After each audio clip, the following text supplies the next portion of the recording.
January 8, 1945, 0820 hours, Versailles, France. The Supreme Headquarters Allied Expeditionary Force occupies a palace that once held kings. Now it holds the weight of a war that refuses to end. The grand halls echo with the mechanical clatter of typewriters, the urgent footsteps of staff officers, the low murmur of men who haven't slept properly in weeks.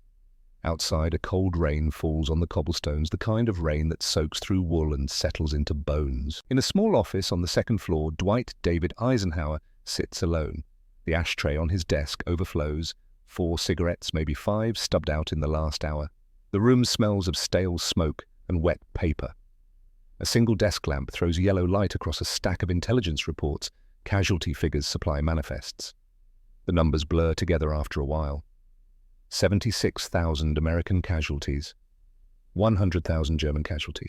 Entire divisions ground to nothing in the snow, but the reports are not what hold his attention now.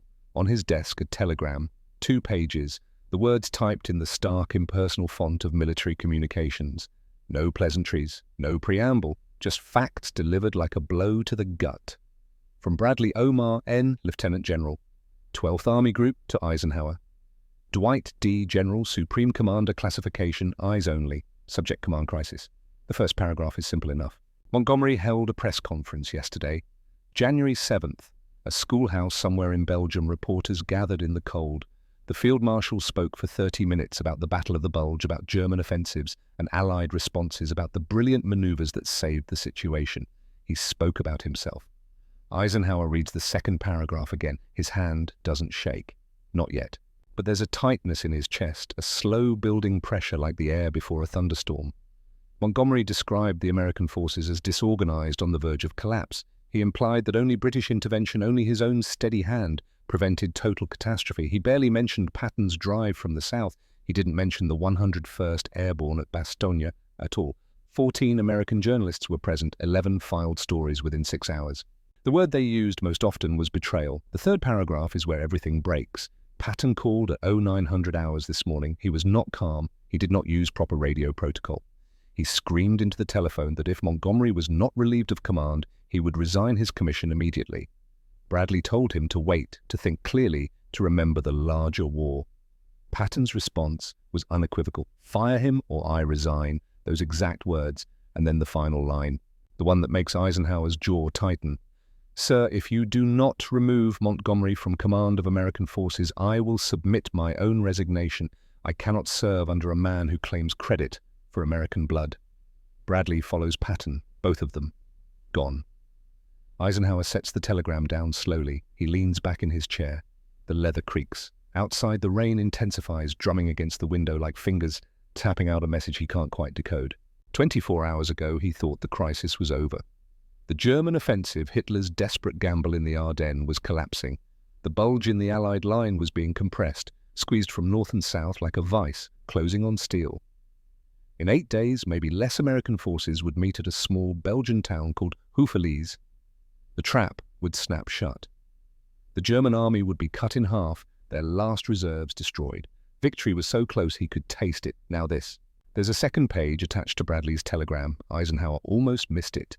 A field report, dated January the 7th, location Malmedy Crossroads, subject discovery of executed American prisoners. During advance operations, elements of 291st Engineer Combat Battalion discovered bodies of 84 American soldiers in snow-covered field, approximately 1 kilometer south of Malmedy. Evidence suggests prisoners were disarmed, assembled in field, and executed by small arms fire. Bodies show signs of having been shot while hands were raised or while lying wounded. Wire marks on wrists indicate prisoners were bound before execution. Preliminary investigation identifies perpetrators as elements of 1st SS Panzer Division Kampfgruppe Piper. Eisenhower reads it twice. His hands don't shake. Not yet. But there's a coldness spreading through his chest that has nothing to do with the January weather. 84 men, disarmed, bound, executed. This changes things.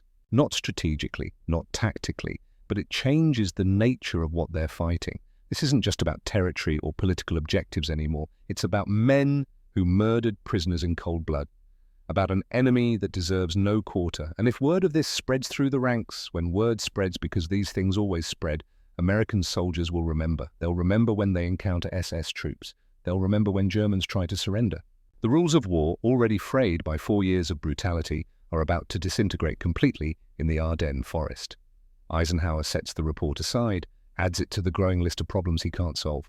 Malmedy is for the war crimes tribunals, for after the war. Right now, he has to deal with the war crimes being committed by his own command structure. The crime of pride, the crime of vanity, the crime of letting personal feuds override operational necessity, not capital crimes. But potentially just as deadly in their consequences. He reaches for another cigarette, lights it with a wooden match. The flame trembles slightly before he shakes it out. He inhales deeply, holds the smoke, exhales slowly toward the ceiling. The nicotine doesn't help. Nothing helps. The door opens without a knock. His chief of staff, Bedell Smith, enters, carrying another folder. Smith's face is drawn pale under the harsh lamplight. He's seen the telegram, of course he's seen it. "How bad?" Smith asks. Eisenhower doesn't answer immediately. He takes another drag, considers the question. How bad? As if bad can be quantified. As if there's a scale for this kind of disaster. "Patton is serious," Eisenhower finally says. His voice is flat, emotionless. "Bradley too, they'll do it." Smith nods. He's known Patton for years, knows the man doesn't bluff. When George Patton makes a threat, it's not theater. It's a promise. "And if they resign," Eisenhower stubs out the cigarette, immediately reaches for another. His hands move automatically now, ritual without thought. Light, inhale, exhale. Third Army loses its commander 8 days before the greatest encirclement of the war. 12th Army Group loses its commander. We lose the 2 best operational minds in the European theater. Morale collapses. The press eats us alive. Congress demands explanations, and Hitler gets 6 more months. The numbers are simple. Brutal. Final. Smith sets the folder on the desk, but doesn't open it. "And if you fire Montgomery..." Now Eisenhower laughs. It's a short, bitter sound, more exhalation than humor. "Churchill pulls British support. London removes me as Supreme Commander. The alliance fractures. The Germans get 6 months. Different math, same answer." They sit in silence. The rain continues its steady percussion. Somewhere in the building a telephone rings, footsteps in the hallway. The war doesn't stop for personal crises, it never does. Eisenhower opens the folder Smith brought. More reports. He scans the first page, then stops. His eyes narrow. A message from Washington, received at 0600 this morning. President Truman has heard about the press conference. He's heard the rumors. He wants an explanation, not a suggestion, not advice. An explanation. Within 24 hours, Eisenhower closes the folder. He thinks about how they got here. Sicily. Market Garden. A dozen smaller operations where Montgomery's caution clashed with Patton's aggression, each one adding another layer of resentment, each one making this moment more inevitable. The feud isn't new, it's been building for 18 months, and now it's about to explode. He stands abruptly, walks to the window. The rain has stopped, but the sky remains grey heavy with clouds that promise more precipitation. Below, staff officers cross the courtyard, shoulders hunched against the cold. They move with purpose. They have orders, clarity. They know what they're supposed to do. Eisenhower envies them. "Get me the operational summaries," he says without turning from the window.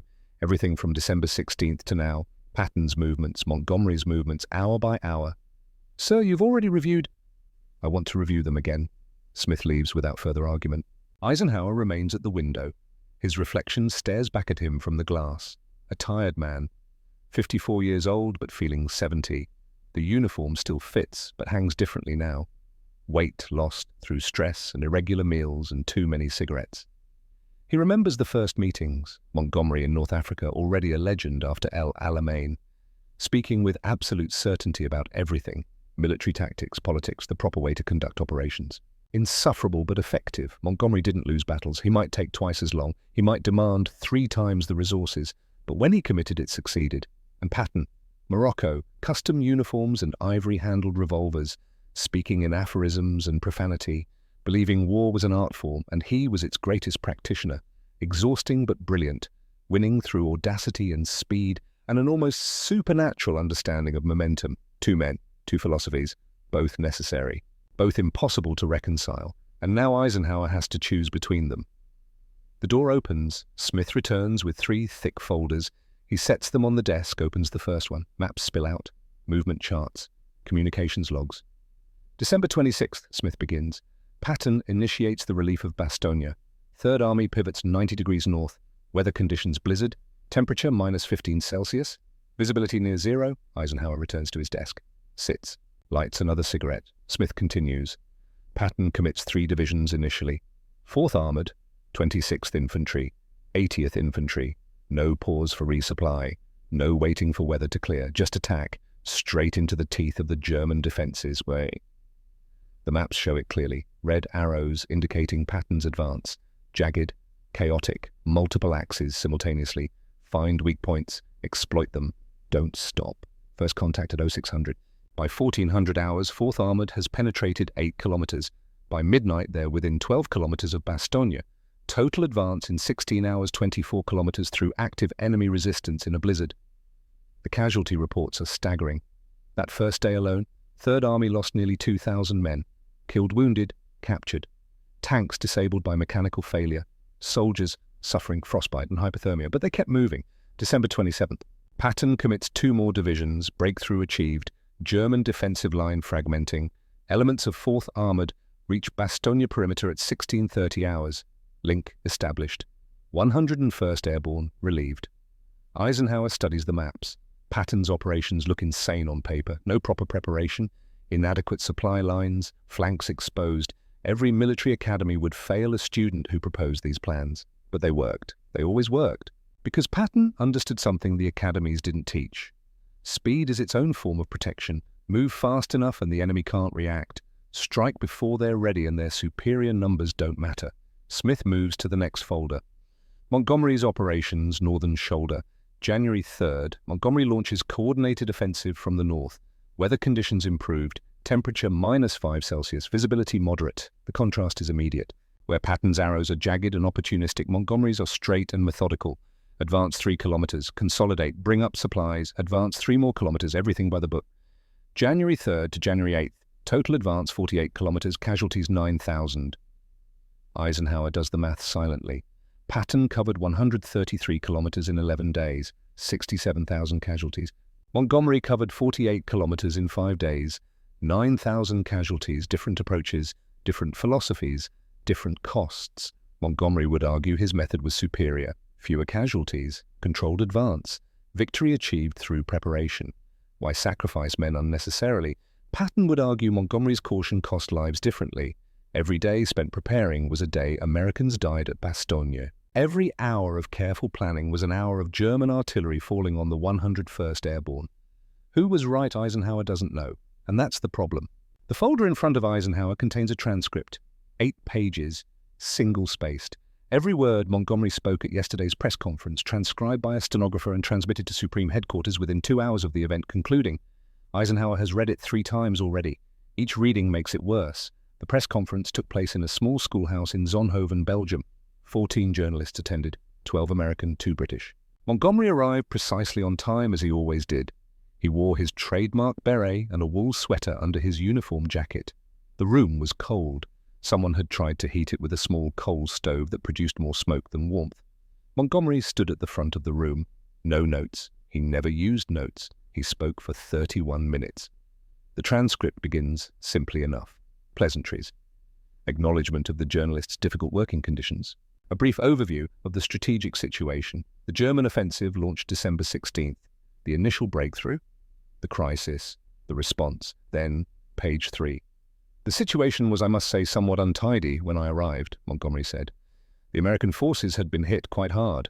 Command and control was fragmentary. There was considerable confusion about objectives and coordination. Eisenhower's jaw tightens as he reads the words again. Untidy. As if the bloodiest battle in American history was merely a housekeeping problem. Montgomery continued. I immediately set about tidying things up.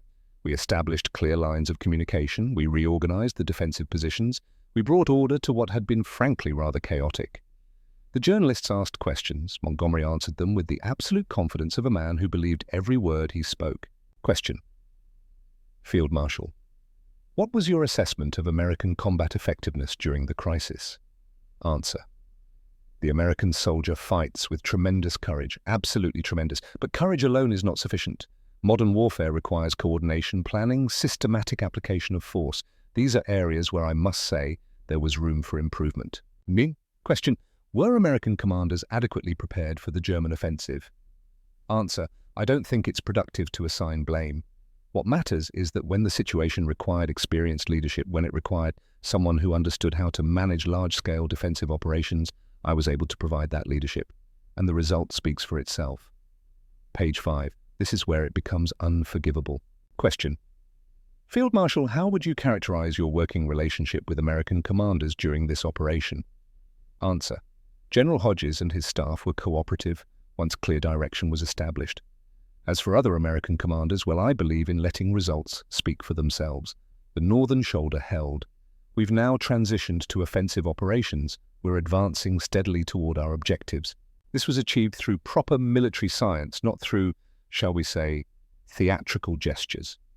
Theatrical gestures. Everyone in the room knew what that meant, who that meant. Patton wasn't mentioned by name. He didn't need to be. The implication was clear. Montgomery was the professional. Patton was the showman. Montgomery achieved results through planning. Patton achieved headlines through recklessness. The final question cut deepest. Question: Field Marshal, in your assessment, who deserves primary credit for preventing a German breakthrough to the Meuse River? Montgomery paused. According to the transcript, he paused for exactly 4 seconds, a calculated pause, long enough to suggest careful consideration, short enough to maintain confidence. Answer: I think any fair analysis of the situation would conclude that the steadiness of the British 21st Army Group and the rapid response we mounted to stabilize the northern sector was decisive in preventing catastrophe. The Americans fought bravely, but bravery without direction is simply casualties. What was needed was systematic defensive operations followed by carefully coordinated counterattacks. That is what I provided. That is what made the difference. Not a word about Bastogne. Not a word about the 101st Airborne holding against 5 German divisions for 7 days. Not a word about Patton's Third Army pivoting 90 degrees and driving north through a blizzard to break the siege. Just Montgomery, saving the Americans from themselves. Eisenhower closes the transcript, pushes it away, reaches for another cigarette, but the pack is empty. He crumples it, tosses it toward the wastebasket, misses. The door opens. Smith enters, carrying a fresh pack of cigarettes and a pot of coffee. He sets both on the desk without speaking. Smith has been with Eisenhower long enough to read the silences. This one says, "Leave the coffee and go." But Smith doesn't leave. "The American press reaction is worse than we thought," Smith says quietly. "Stars and Stripes is running an editorial tomorrow. The headline is, 'Who Saved Who?'" Eisenhower pours coffee. His hand is steady. His hand is, years of command have taught him to control the external, even when the internal is screaming. And the civilian papers, Chicago Tribune is calling it an insult to American sacrifice. New York Times is more measured but still critical. They're asking why an American Supreme Commander allowed a British Field Marshal to diminish American achievements. "Because I didn't allow anything," Eisenhower says. His voice is quiet, but there's steel underneath. "I didn't authorize that press conference. I didn't review his remarks. I found out about it the same time everyone else did. The press doesn't care about those distinctions." "I know." Smith hesitates, then carefully. "There's a secondary problem. Montgomery's headquarters is leaking. Someone on his staff is telling journalists that you specifically requested he take credit for stabilizing the situation, that you wanted British success emphasized to maintain alliance unity." Eisenhower's coffee cup stops halfway to his mouth. He sets it down slowly. "That's a lie." "Yes, sir, but it's a lie that's being repeated in London. Churchill's office has received inquiries. They want to know if it's true." The room suddenly feels smaller, the walls pressing in. Eisenhower stands, walks to the window again. It's become a habit, a way to move, to think, to avoid the faces of the men he has to disappoint. Outside, the sky is darkening, not sunset. Just clouds, thickening, threatening more rain. January in Northern Europe is a special kind of miserable. Cold without being clean, wet without being refreshing. Everything grey and brown and tired, like the war itself. "Montgomery believes what he said," Eisenhower says, still looking out the window. "That's the worst part. He's not lying. He genuinely thinks he saved the situation. He looks at the casualty figures and sees proof. 9,000 casualties on his front versus 67,000 on Patton's. Slow and steady saved lives. Speed killed Americans." And Patton looks at the same numbers and sees something different. Patton sees days. Every day Montgomery spent preparing was a day Americans died at Bastogne. Every hour of careful planning was an hour the 101st Airborne held alone. Montgomery saved lives in his sector by spending them in someone else's. Smith joins him at the window. They stand side by side, 2 men carrying weight they can't set down. They're both right, Smith says. I know. And both wrong. I know that too. The telephone rings. Smith answers it, listens, his expression darkening. He covers the mouthpiece. It's Bradley. He says it's urgent. Eisenhower takes the phone. Brad. Omar Bradley's voice comes through the line. Tight. Controlled. The voice of a man who's spent the last 12 hours forcing himself not to react.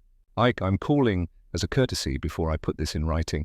I cannot continue to serve if Montgomery remains in command of American forces. This isn't about ego, it's about credibility. How can I ask my men to follow orders from a command structure that allows this kind of, I don't even have words for it? Bradley isn't a dramatic man, he doesn't shout, doesn't threaten, he's the steady one. The teacher from Missouri, who ended up commanding an army group because he was competent and calm and utterly reliable. Which makes this worse. When Bradley breaks, it means something fundamental has fractured. Brad, I need you to hold position for 72 hours. Give me 3 days. 3 days. For what? For Montgomery to hold another press conference, for him to tell the world how he single-handedly won the war while American boys died in the snow. Eisenhower has never heard Bradley this angry, not when his men were dying, not when supply lines collapsed, not even when the German offensive first broke through. Bradley stayed calm. That was his gift. Unshakable calm. Gone now. 3 days for me to fix this, Eisenhower says. I'm asking you to trust me. Nye, silence on the line. Not empty silence, the silence of a man making a decision that will define careers and possibly alter the course of the war. 72 hours, Bradley finally says. After that, I'm submitting my resignation, and Ike Patton won't wait that long. You know he won't. The line goes dead. Eisenhower hands the phone back to Smith, sits down heavily. The chair creaks under his weight. Everything in this palace creaks. Centuries of history bearing down on furniture that was never meant to support it. How long do we have before Patton calls? Smith asks. Eisenhower checks his watch. 09:43. Patton is probably on the phone right now, screaming at his staff. Give him another hour to work himself into a proper rage, then he'll call. Before noon, Eisenhower says, he'll wait until noon because he knows that's when I review the morning intelligence reports. He'll want my full attention. And what will you tell him? I don't know. The honest answer, the only answer. Eisenhower doesn't know because there is no good answer. Every option leads to catastrophe. Different catastrophes, but catastrophes nonetheless. The morning intelligence report arrives. Smith brings it in, sets it on top of the growing pile of papers. Eisenhower opens it mechanically, reads without really processing. German forces continue withdrawal toward the German border. Rear guard actions, delaying Allied advance, but no major counterattacks expected. Weather forecast clearing over the next 48 hours.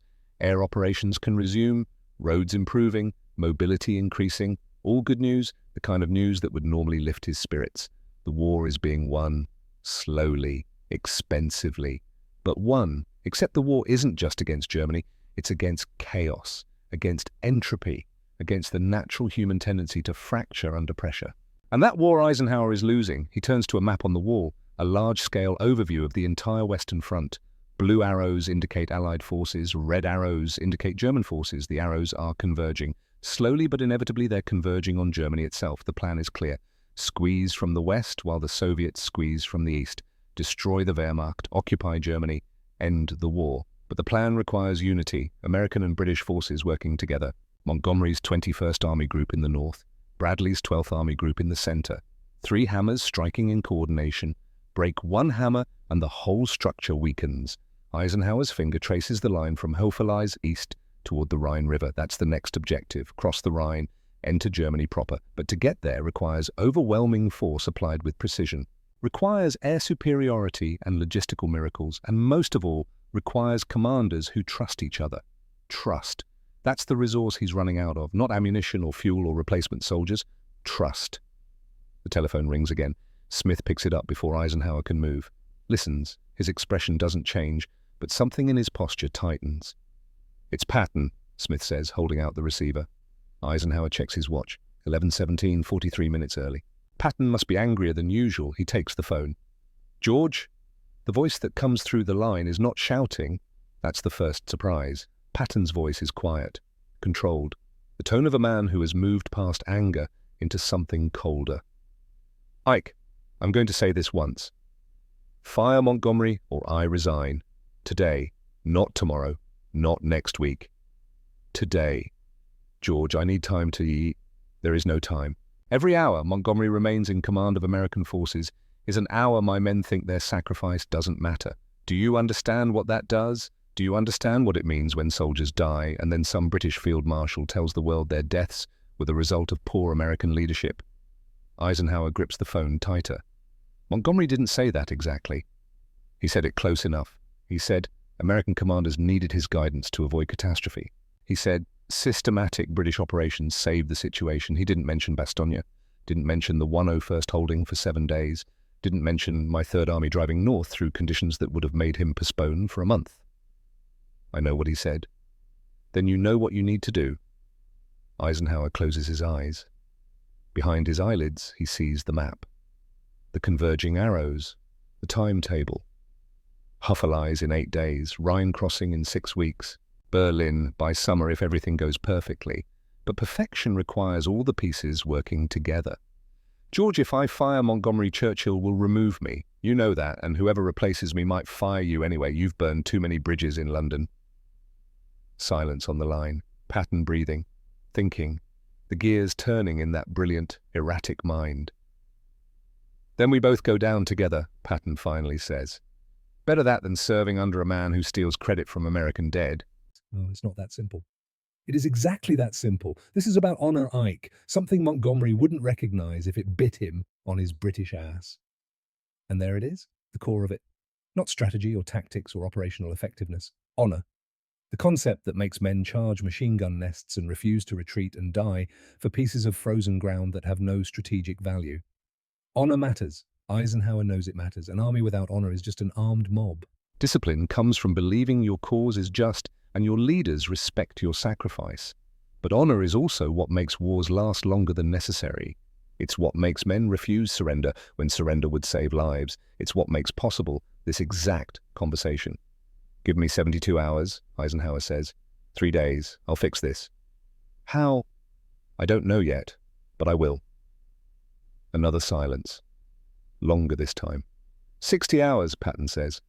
That puts us at midnight, January 10th. 1 minute past midnight, my resignation is on your desk, and Bradley's will be right next to it.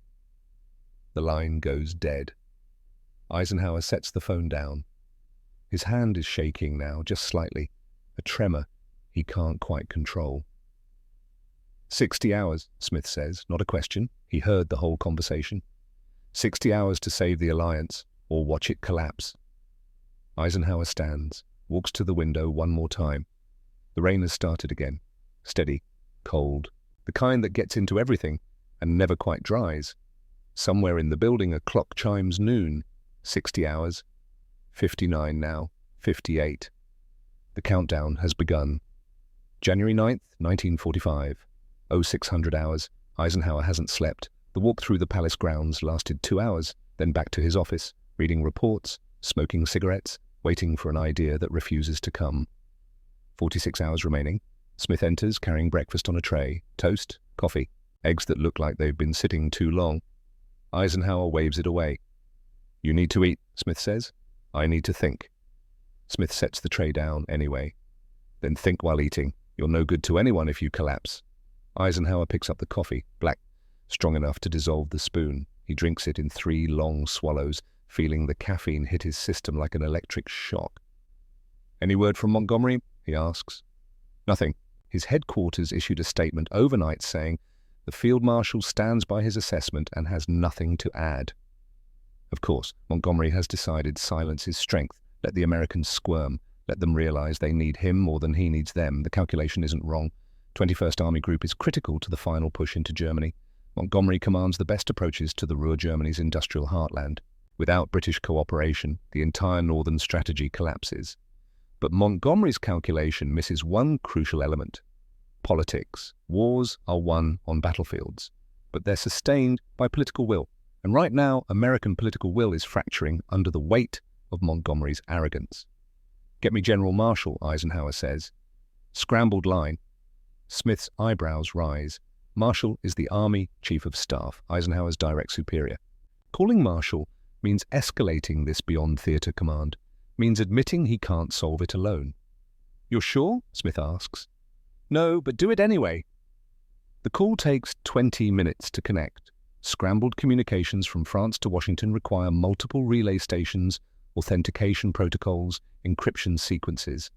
Eisenhower uses the time to rehearse what he'll say, how to explain that the alliance is disintegrating over a press conference, how to request guidance without appearing weak. The line clicks, pops, then Marshall's voice clear despite the distance. "Eisenhower, this better be important. It's midnight here." "Sir, we have a command crisis." Eisenhower lays it out. Montgomery's press conference, Patton's ultimatum, Bradley's threat to follow, the political pressure from Truman, the impossible choice. Marshall listens without interrupting.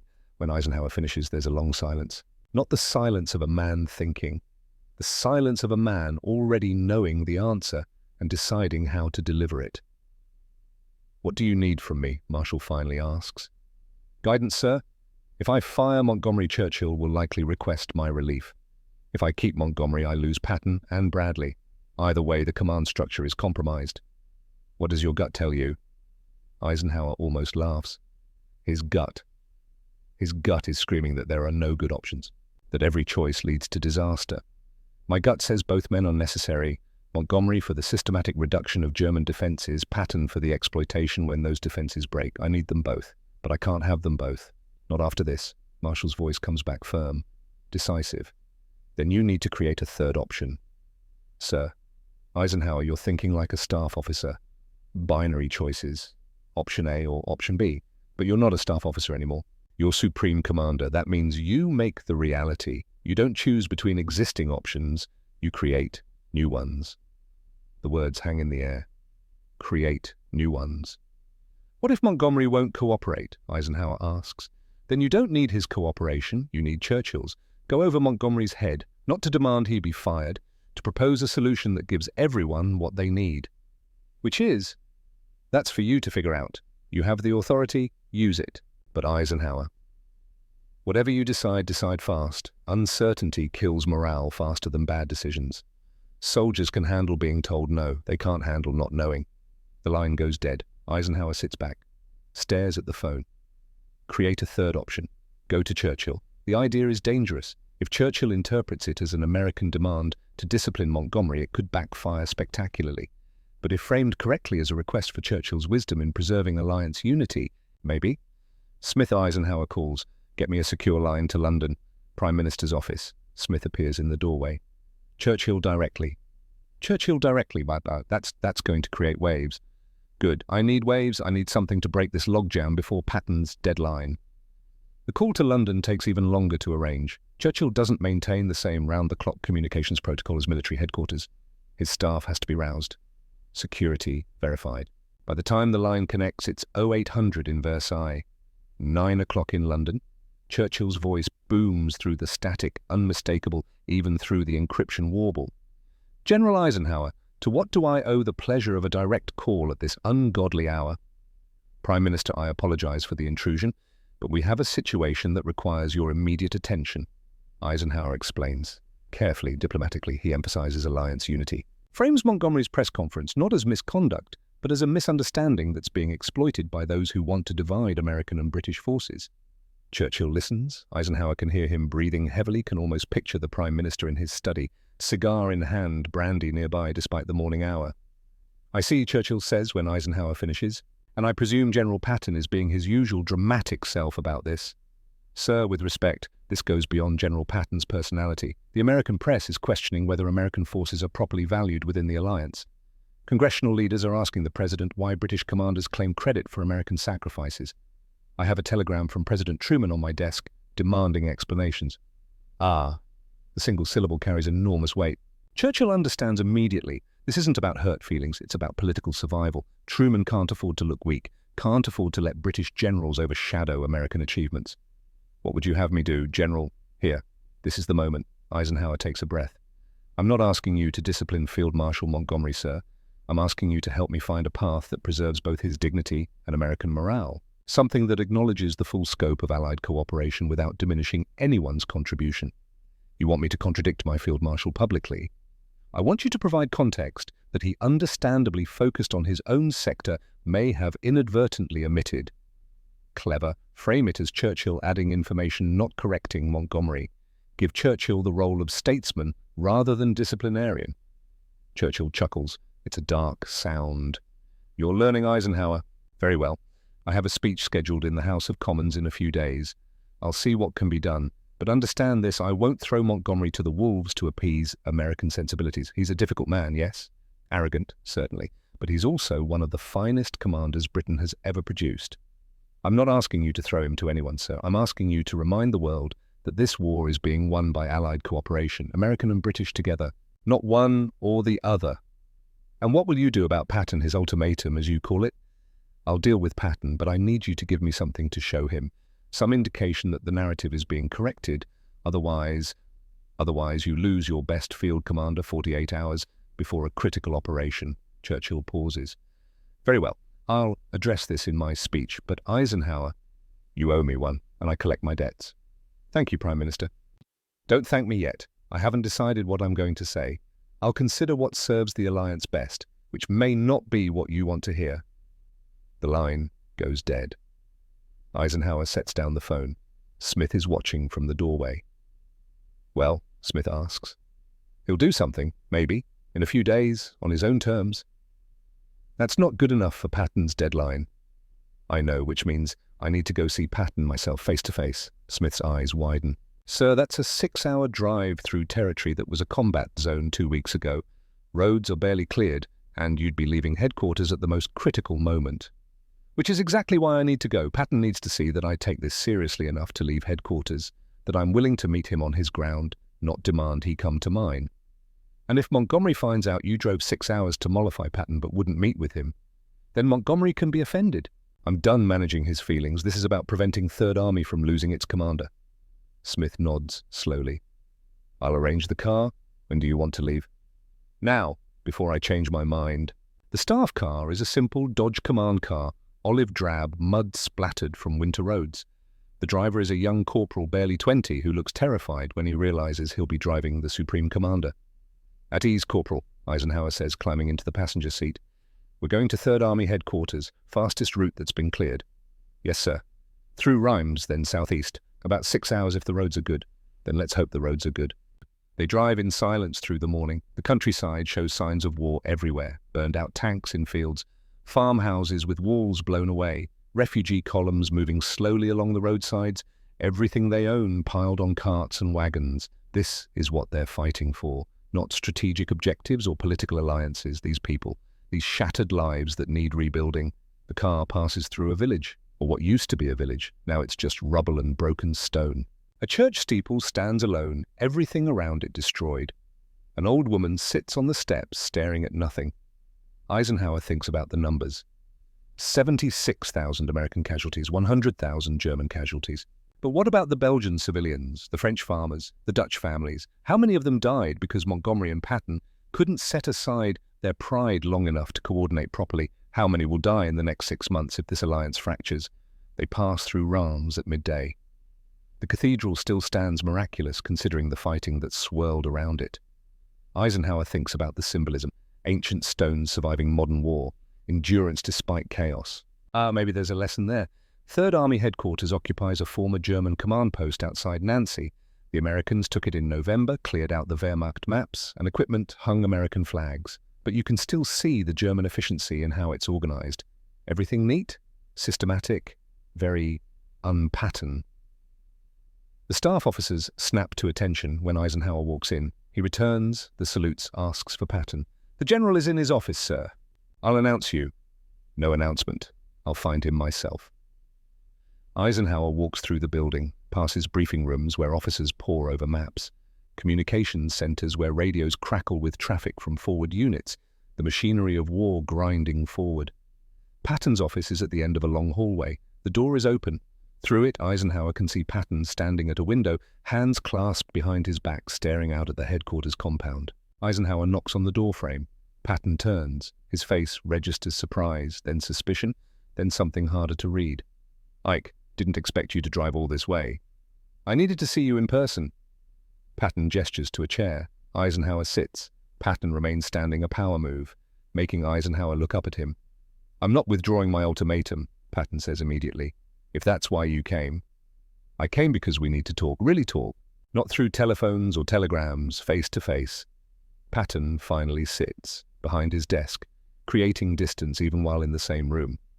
Then talk, Eisenhower takes a breath. George, I understand why you're angry. Montgomery's press conference was inappropriate. It failed to acknowledge American sacrifices.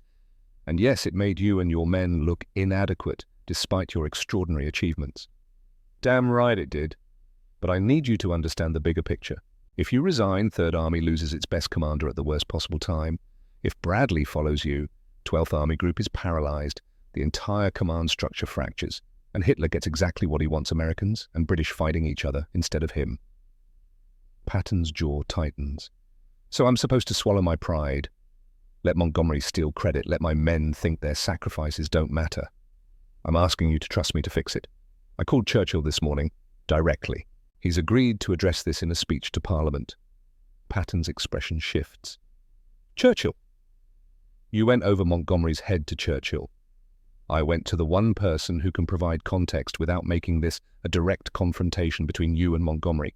Churchill understands politics. He knows Truman is under pressure. He knows the alliance depends on American public support. Patton stands, paces to the window, stares out.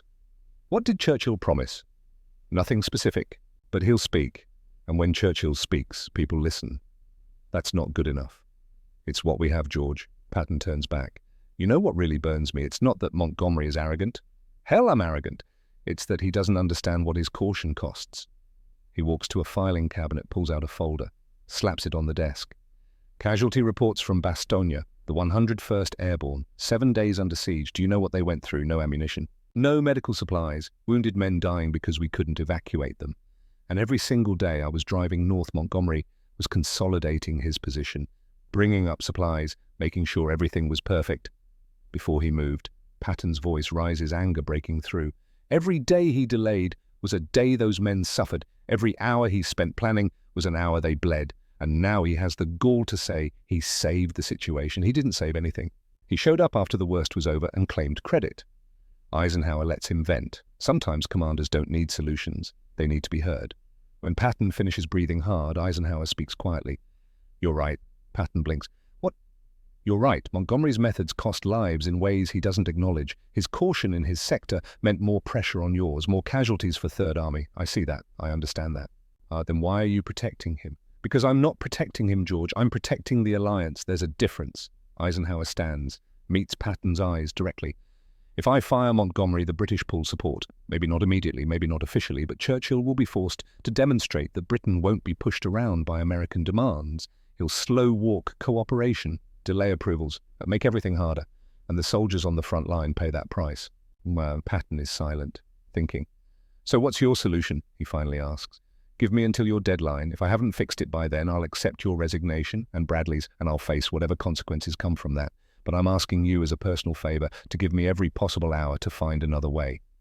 Patton walks back to the window, stares out at his army, his Third Army, the men who followed him from Normandy to here, who trust him, who believe in him. The silence stretches. Eisenhower doesn't fill it. This is Patton's decision. Finally, without turning around, Patton speaks. 42 hours, that's what you have left. Not a minute more. 42 hours, Eisenhower agrees. He leaves without another word. Walks back through the headquarters, past the saluting officers, out to the waiting staff car. The drive back to Versailles feels longer. The winter sun is already setting, casting long shadows across the frozen fields. The corporal drives, carefully avoiding the worst potholes. Eisenhower closes his eyes. 42 hours, less than 2 days, but something has shifted. Patton didn't agree to anything, didn't withdraw his ultimatum. But he listened, and that's more than Eisenhower had this morning. Maybe Marshall was right. Sometimes you don't choose between existing options. You create space for new ones to emerge. The question is, will 42 hours be enough? January 10th, 1945. 1400 hours. Versailles, 28 hours remaining.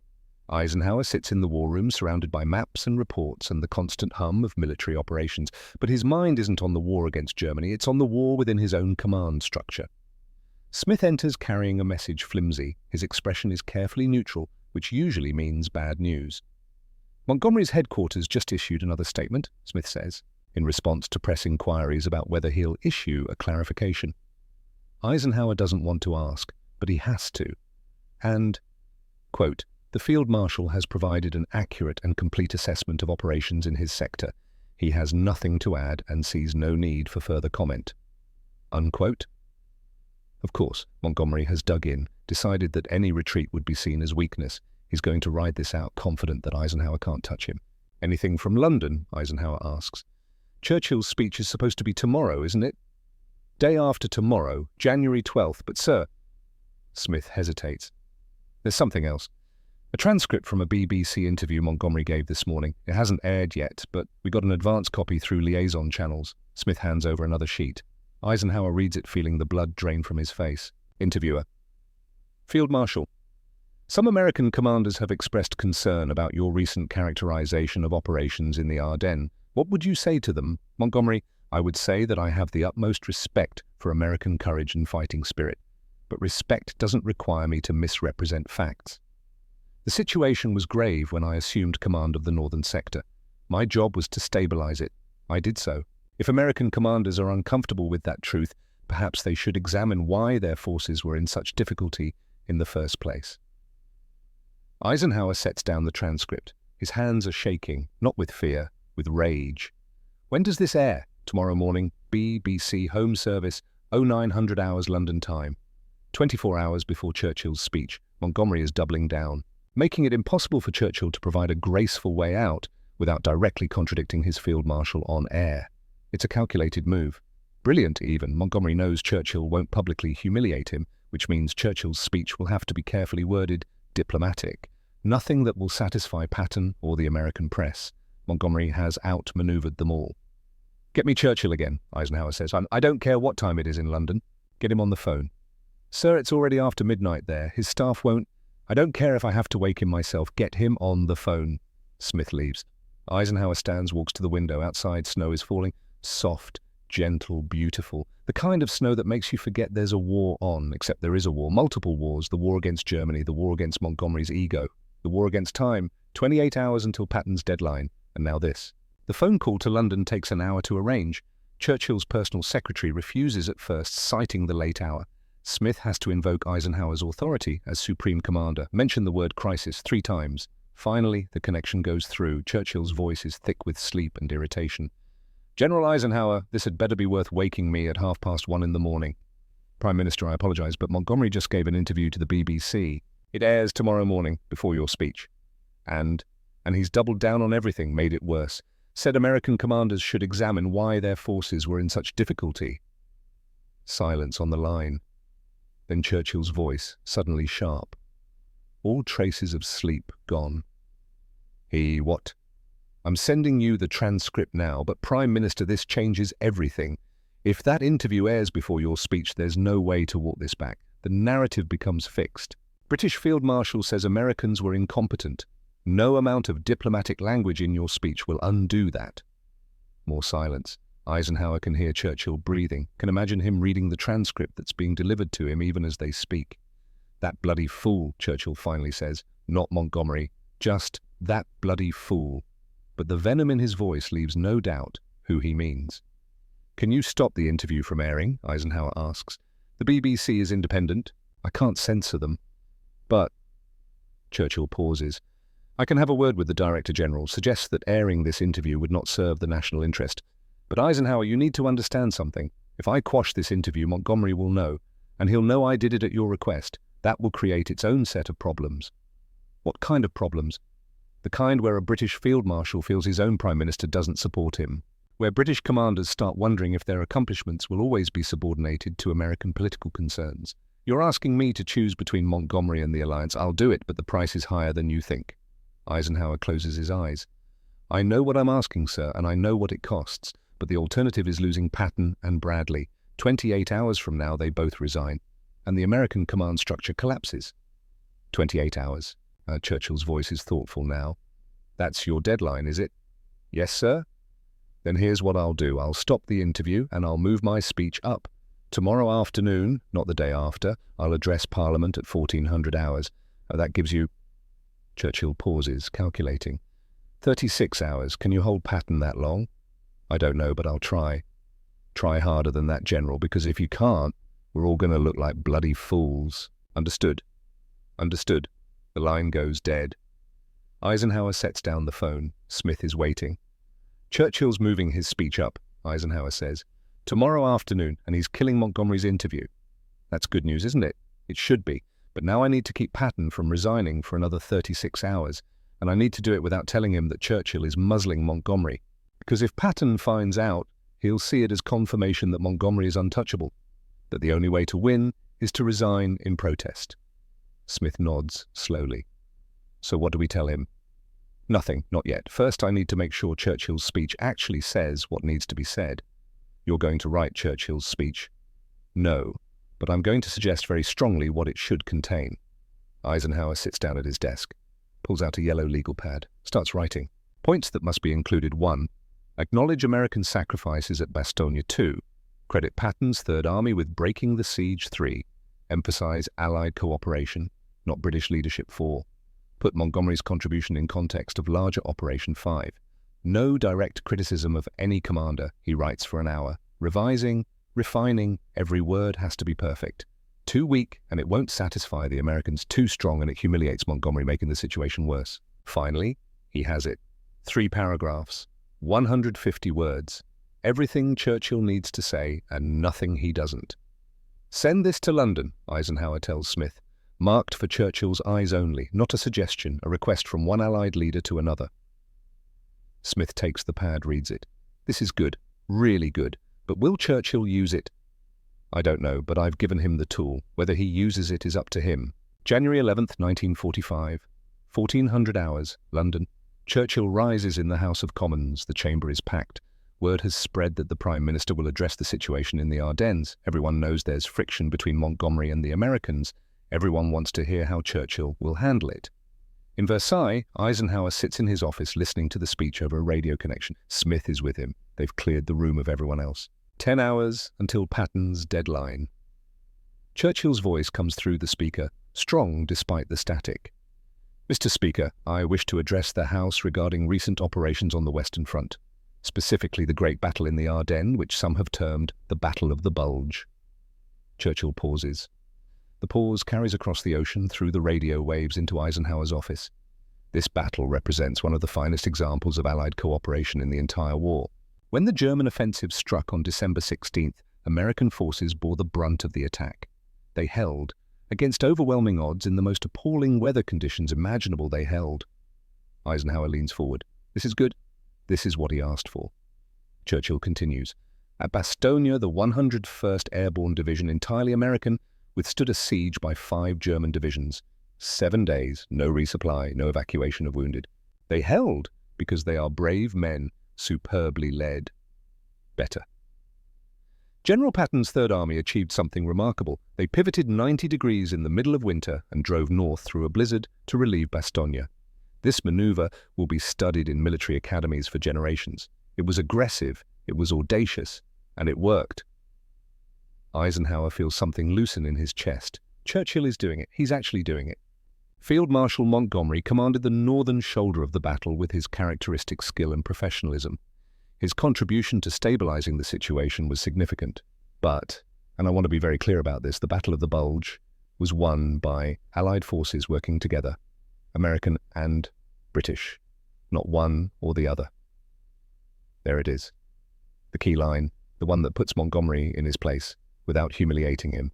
Churchill's voice rises now, taking on that familiar cadence that has rallied Britain through the darkest days of the war.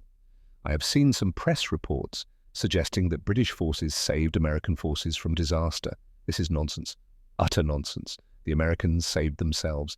They held the line when it seemed it could not be held. They counterattacked when the enemy expected them to retreat. They won this battle through courage, determination, and the blood of 76,000 casualties. The chamber erupts in applause.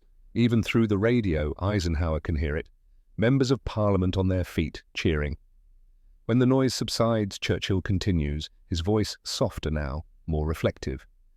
Gentlemen, we are winning this war, but we are winning it together. American industrial might and British experience. American boldness and British steadiness, we need both.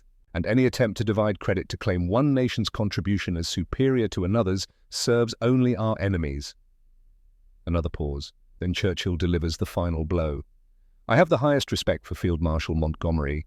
He is one of Britain's finest commanders, but the victory in the Ardennes belongs to no single commander. It belongs to every soldier who stood in the snow, every officer who made impossible decisions, every nation that contributed to this great alliance. Churchill sits down. The applause is thunderous. Eisenhower leans back in his chair, closes his eyes. He did it, Smith says quietly. Churchill actually did it. Yes, he did. Now the question is, will it be enough? Eisenhower doesn't have to wait long for an answer. 30 minutes after Churchill's speech ends, the phone rings. Smith answers, listens, hands it to Eisenhower. It's Patton. Eisenhower takes the receiver, braces himself. George, I heard Churchill's speech. Patton's voice is different, not angry, not cold, something else. And I'm withdrawing my ultimatum. Eisenhower feels the tension drain from his body. You're sure? I'm sure. Churchill said what needed to be said. He gave credit where credit was due. He put Montgomery in his place without making it a circus. That's all I wanted, Ike. For someone in authority to acknowledge what my men did, what they sacrificed.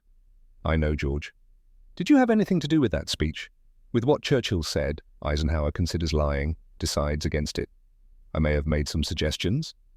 Patton laughs. It's a genuine laugh, not bitter or sarcastic. You magnificent bastard. You actually pulled it off. We pulled it off, all of us, together. Yeah, together. Patton pauses. Bradley's withdrawing his resignation too. I talked to him before I called you. We're good. The alliance holds. Thank you, George. Don't thank me. Just remember this when the next crisis comes.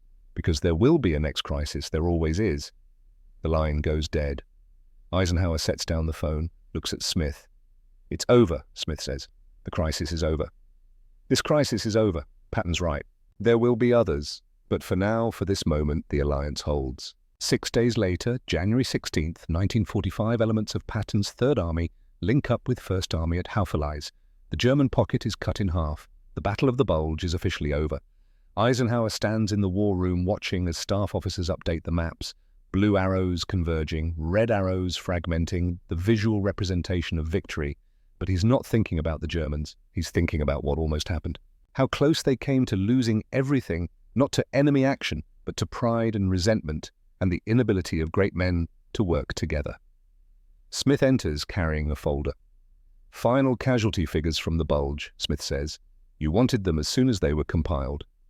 Eisenhower opens the folder, reads, American casualties 89,500, killed, wounded, missing. British casualties 1,400, German casualties 100,000. The numbers tell a story, a brutal story.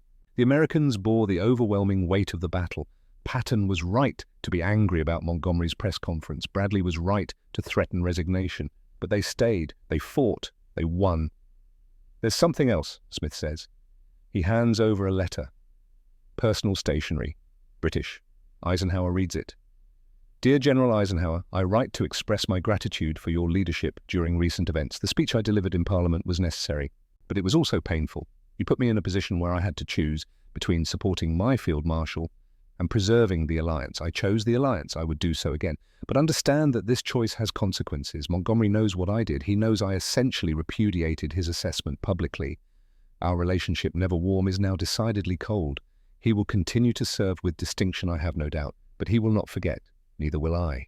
You asked me to help you create a third option, a way to keep both Patton and Montgomery. We succeeded. But the price was paid in political capital I can ill afford to spend. I trust this was worth it. Yours, Winston S. Churchill. Eisenhower folds the letter carefully, puts it in his desk drawer. Was it worth it? Smith asks. The cost Churchill paid, Eisenhower thinks about Hauffeleise, about the link-up, about American and British forces meeting in the ruins of a Belgian town, shaking hands, celebrating together.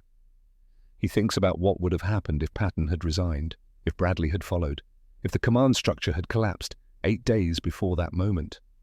Yes, Eisenhower says, it was worth it. March 22nd, 1945, the Rhine River. Patton's Third Army crosses the Rhine at Oppenheim, 24 hours before Montgomery's carefully planned crossing at Wesel. Patton calls Eisenhower personally to report the success. We're across, Patton says. His voice is jubilant. No air support, no artillery preparation, just balls and initiative. Tell Montgomery I'm already in Germany while he's still bringing up his supply trains. Eisenhower should reprimand him, should tell him to keep the rivalry out of official communications, but he doesn't. Congratulations, George, well done, because sometimes you need men like Patton, men who refuse to wait for permission, who take risks others won't, who win through audacity. The next day, Montgomery crosses the Rhine with overwhelming force, textbook execution, minimal casualties, systematic destruction of German defenses, because sometimes you need men like Montgomery too, men who plan meticulously, who minimize risk, who win through preparation. The war needs both, the alliance needs both, and Eisenhower, caught between them, needs to make both work together long enough to finish the job. May 8th, 1945. Germany surrenders. Eisenhower sits in his office at SHAEF headquarters reading the surrender documents. After 6 years of war, it's over. Europe is free, the alliance held. Smith enters carrying a bottle of champagne and 2 glasses. Victory, Smith says simply. Victory, Eisenhower agrees. They pour, they drink. They don't celebrate loudly or dramatically. They're too tired for that. Do you think it would have ended differently? Smith asks. If Patton had resigned back in January, if the alliance had fractured, Eisenhower considers the question. We'll never know. But I think, yes, I think it would have taken longer, more casualties, more destruction. The Germans would have exploited the division, held out longer. So Churchill's speech saved lives, thousands of them, maybe tens of thousands, by keeping the alliance together, by allowing us to finish this war before summer instead of dragging it into winter. Duh. Smith nods, pours more champagne. What about Montgomery? Smith asks. Think you'll ever work with him again? I hope not, but probably yes. If there's another war, another alliance, we'll need him, just like we needed him for this one. And Patton, Eisenhower doesn't answer immediately. Patton is already causing problems in occupied Germany, making inappropriate statements, antagonizing the Russians, being Patton. But Patton also drove farther and faster than any other American commander, took more ground, killed more Germans, won more battles. We'll always need men like Patton, Eisenhower finally says, until we don't. They sit in silence, drinking champagne, thinking about the war that's over and the peace that's beginning. The lesson Eisenhower learned in January 1945 wasn't about tactics or strategy. It was about leadership. Sometimes leadership isn't about making the right decision. It's about making the necessary decision, the one that keeps everything from falling apart long enough to accomplish the mission. Fire Montgomery and lose Churchill's support. Keep Montgomery and lose Patton. Either choice leads to disaster. So Eisenhower created a third option, not by being clever, not by finding a loophole, but by forcing everyone involved to look beyond their own grievances and see the larger picture. He made Patton understand that honor without victory is meaningless. He made Churchill understand that alliance unity mattered more than protecting Montgomery's pride. He made Montgomery never really understood, but that was okay. He didn't need to understand. He just needed to be marginalized enough that his arrogance couldn't destroy the alliance. The cost was high. Churchill's political capital, Eisenhower's personal stress, the near collapse of command authority. But the alternative would have been higher.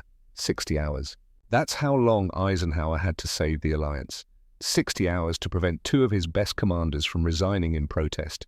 60 hours to keep the war from dragging on months longer than necessary. He did it by refusing to accept the binary choice, by understanding that leadership sometimes means forcing people to be better than they want to be.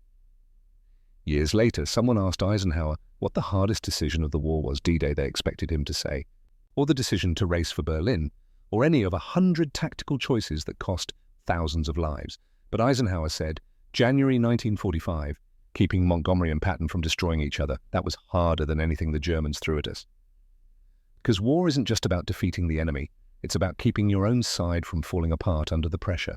And sometimes that's the hardest battle of all.